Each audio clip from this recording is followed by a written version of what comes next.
ज्यावरती निवडून आलेले आहेत आणि अखेर पुण्यामध्ये भाजपने खातं उघडलेलं आहे। आतापर्यंत 3 नगरसेवक जे आहेत ते भाजपचे निवडून आलेले आहेत। एक नगरसेवक जो आहे तो अजित पवारांच्या राष्ट्रवादीचा निवडून आलेला आहे।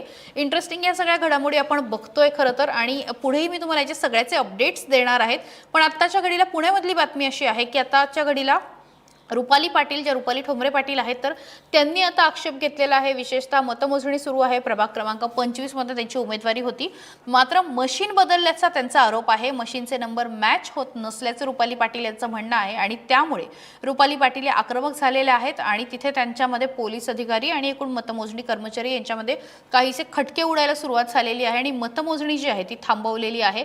पुण्यामधून मतमोजणी थांबवलेली आहे, विशेषतः प्रभाग क्रमांक 25 मधली, आणि रुपाली पाटील जे आहेत त्यांनी आक्षेप घेतलेला आहे। आताच्या घडीची सगळ्यात महत्त्वाची बातमी, राष्ट्रवादीचा आक्रमक चेहरा म्हणून त्या ओळखल्या जातात आणि खूप चर्चेमध्ये होतात। त्या 2 ठिकाणावरनं निवडणूक लढतायत। कालही मतदानाच्या वेळेस पण काहीसा गोंधळ झाला होता, त्यामुळे असं चित्र होतं की काही ठिकाणी राष्ट्रवादी ज्या ताकदीने लढतीये त्याचा फायदा त्यांना होईल आक्रमकतेमुळे, अजितदादांचा प्रचारमुळे। ऐन प्रचार संपताना ज्या प्रकारे त्यांच्या राजकीय सल्लागारांवरती धाड छापा पडला, त्याची चौकशी झाली, त्यानंतर असं वाटत होतं की अजितदादा इथं कुठेतरी कॉम्पिटिशनमध्ये आहेत, पण भाजप तिथं 49 जागांवरती आघाडीवरती दिसतंय आणि अगदी राष्ट्रवादी 10-12 जागांच्या आसपास आपल्याला दिसतेय। त्याच्यामुळं पुणेकरांनी ठरवलं की आपल्याला भाजपला निवडून द्यायचं आहे।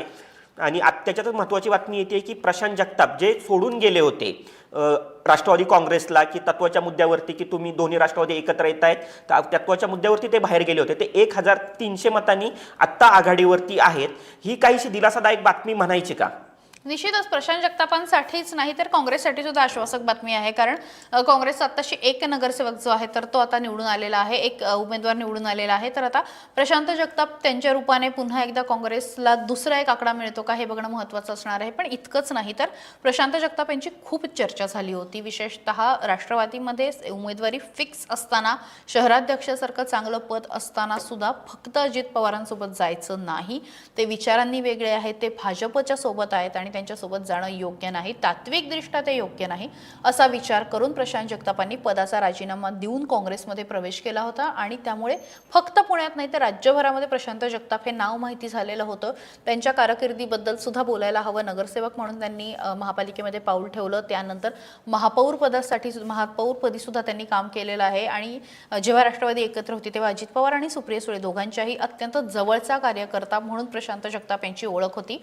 मात्र आपल्या पक्षाने सुद्धा आपल्या स्वतःच्या तत्वांशी जर निष्ठा ठेवली नाही, पक्षाने जर भूमिका बदलली तरी मी भूमिका बदलणार नाही, अशा पद्धतीने प्रशांत जगताप हे ठाम राहिले। आणि सकाळपासून आज जेव्हा मतमोजणी सुरू झाली तेव्हा ते काहीसे पिछाडीवरती दिसून येत होते, पण हळूहळू त्यांनी ती पिछाडी जी आहे ती भरून काढलेली आहे आणि आता 1300 मतांनी आघाडीवरती आहे। त्यामुळे मला असं वाटतं की फक्त प्रशांत जगतापांसाठी नाही तर जे मूल्यावरती काम करतात, जे निष्ठेवरती काम करतात आणि जे लोक विचारधारेवरती काम करतात त्यांच्यासाठी सुद्धा हे महत्त्वाचं आहे। जर तसं झालं तर ती निष्ठा राहील, नाहीतर अन्यथा जिथे पक्ष जातो, जिथे पार्टी जाते, जिथे सत्ता जाते तिथे लोक उड्या मारतील आणि हेच भविष्यामध्ये राजकारण होऊन जाईल। अगदी काही ठिकाणी दिसत होतं की कोण कुणासोबत जातंय, म्हणजे मुंबईमध्ये तुम्ही एकत्र लढताय, तुम्ही बाहेर पुण्यामध्ये एकमेकांच्या विरोधात लढताय, तुम्ही नागपूरमध्ये एकत्र आहात तर तुम्ही अमरावतीमध्ये विरोधात आहात। इतकं म्हणजे महाराष्ट्राच्या राजकारणाची सरमिसळ झालेली, म्हणजे इथं मित्र आहात बाहेर शत्रू आहात, इतकं महाराष्ट्राने आत्तापर्यंतच्या ह्या स्थानिक स्वराज्य संस्थांच्या निवडणुकांमध्ये कधीच पाहिलं नव्हतं।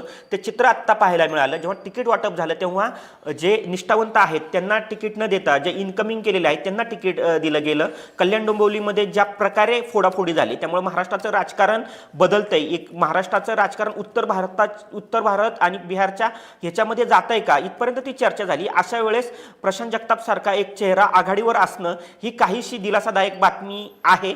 त्यासाठी हा अंतिम निकाल नाही असंही आपण आत्ताच करूया की 1500चं लीड हे खूप जास्त नाही आहे। जसं जसं पुढे संख्या वाढत जाईल तसं तसं चित्र स्पष्ट होत जाईल।